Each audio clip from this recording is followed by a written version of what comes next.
أهلا بيكم، كل سنة وانتم طيبين بمناسبة شهر رمضان الكريم. النهاردة حبيت أعمل لكم وصفة كلنا بنحبها، كبار وصغيرين، ولما بنشوفها على السفرة في رمضان قد إيه كلنا بننبسط.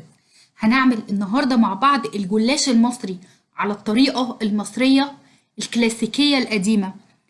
شايفين الجلاش حلو ازاي؟ شايفين شكله حلو ازاي؟ كريسبي قوي من بره ومورق من جوه.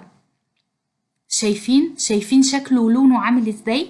ولما قطعته حشوة اللحمة من جوه متماسكة جدا وريحتها حلوة قوي وطعمها بجد من ورا الخيال. يلا بينا نبتدي مع بعض الفيديو ونشوف عملناه ازاي. هقول لكم المقادير خطوة خطوة. معايا نص كيلو من اللحمة المفرومة، بصلتين مفرومين في الكبة فرم ناعم، كوباية من الزيتون الأخضر الشرايح، التوابل بابريكا، فلفل اسود، معلقة كبيرة من السبع بهارات، خليط من الزبدة والسمنة، ولازم تكون السمنة نكهتها حلوة ومصدرها كويس، لفة من ورق الجلاش أو لفة ونص من ورق الجلاش، كوباية من الجبنة الموتزاريلا، كوباية وربع من الحليب كامل الدسم، بيضة، زيت زيتون وملح. في بان على النار هحط معلقتين كبار من زيت الزيتون، هنزل باللحمة ولازم تكون البان سخنة قوي معايا. هفرد اللحمة كده لحد ما تتشوح وتاخد لون من تحت.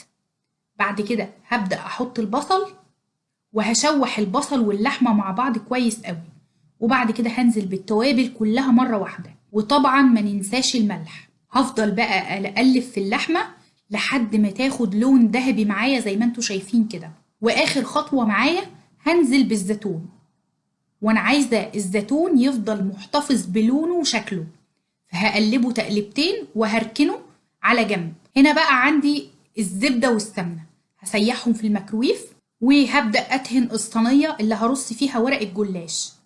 مهم قوي أدهن الصينية بكمية مناسبة من السمنة علشان الجلاش ما يلزقش معايا. هبدأ آخد أول واحدة من ورق الجلاش وهفردها في الصينية زي ما انتوا شايفين كده، وهاخد ورقة كمان وهفردها، وهبدأ آخد بالفرشة كده وامسحها بالسمنة، وهدهن بالسمنة والزبدة بين كل ورقتين من الجلاش. هفضل أرص كده ورق الجلاش وبين كل ورقتين.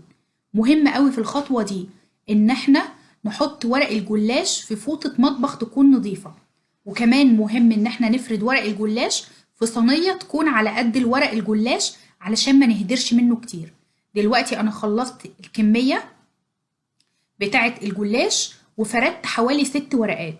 دلوقتي اللحمة بردت معايا، هبدأ أنزل باللحمة على ورق الجلاش وهفردها كده بالمعلقة علشان تاخد شكل الورق.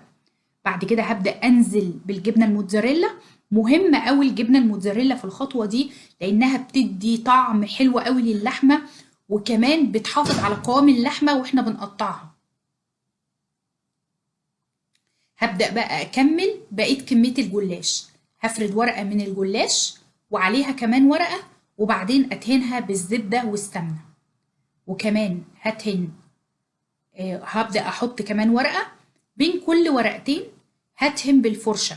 ويا ريت ما نكترش كمية السمنة والزبدة في ورق الجلاش علشان ما يبقاش مزيت معانا في الآخر. هبدأ كده أنزل الحروف، وتقريبا دي خلاص كانت آخر ورقة معايا. هبدأ بقى إن أنا هقطعه على شكل مكعبات. قطعوه بقى زي ما انتوا حابين، مكعبات، مثلثات، الشكل اللي انتوا حابينه. انا بصراحة بحب اقطعه مكعبات لاني بحب الشكل ده جدا. اهم حاجة تتأكدوا ان انتوا قطعتوا الجلاش كويس من تحت. وده بقى شكله قبل ما يدخل الفرن. شايفين شكله حلو ازاي من قبل ما يدخل الفرن؟ دخلته بقى الفرن على درجة حرارة 180 لمدة 10 دقايق، ياخد لون من تحت ومن فوق كده، لون بسيط. هنا بقى عندي بيضة حطيت عليها رشة من السبع بهارات ورشة من الملح ورشة من الفلفل الأسود علشان الزفارة، وهقلبها كويس قوي. وهبدأ إن أنا أحطها على اللبن وهقلبها برضو علشان أتأكد إنها دابت كويس. بعد كده هطلع الجلاش من الفرن وهيكون سخن معايا وتشمع كده من تحت. هبدأ أصب اللبن على الجلاش زي ما انتوا شايفين كده بالشكل ده، وطبعا لازم أهزه كده على الرخامة علشان أتأكد إن اللبن نزل في كل أجزاء الجلاش. هدخله بقى الفرن تاني يكمل تسويته على درجة حرارة 180 حوالي 20 دقيقة. وهنا بقى كانت المفاجأة، شايفين قد ايه شكله حلو ومورق وكرانشي قوي، كريسبي قوي من بره ومورق من جوه. شايفين الجمال؟ عايزة اقول لكم دلوقتي تعملوا سيف للوصفة دلوقتي حالا وتشيروها مع اصحابكم، وتقوموا تعملوها دلوقتي حالا وتقولوا لي رأيكم في الكومنتس. ولو عجبتكم الوصفة يا ريت تعملوا شير ولايك للوصفة، وبألف هنا وشفا على قلوبكم.